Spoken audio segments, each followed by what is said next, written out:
मराठा क्रांती मोर्चा सकल मराठा यांच्या वतीनं जो काल भ्याड हल्ला झाला त्या संदर्भामध्ये त्यांच्यावर कोणती कारवाई करणार, अजून कुणालाही अटक या ठिकाणी केलेली नाही।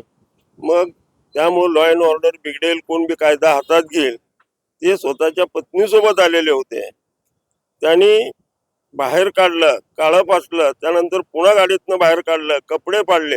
हा अत्यंत प्राणघातक हल्लाच मानावा गेलेला, ही पूर्वनियोजित कट आहे।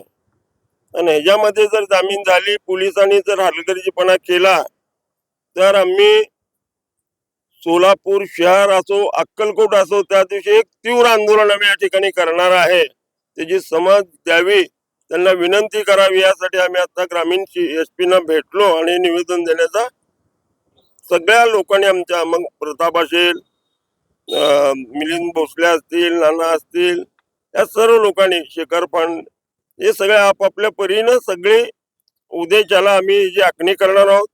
त्यानंतर काय करायचं ते आम्ही निश्चित ठरवणार। पण नाही, प्रतिसाद चांगला आहे, प्रतिसाद चांगला आहे म्हणून त्यांची जर जामीन झाली तर त्याचं आंदोलन तीव्र होईल। त्यामुळं त्यांनी दखलच घ्यावी, अशा पद्धतीने आमची मागणी। अक्कलकोट नंतर जिल्हा बंद, हे सगळं आम्ही आज संध्याकाळी सगळे आम्ही जमून काय कुठल्या दिशेनं जायचं सर्वांना बोलावून त्याची चर्चा करून निर्णय घेणार।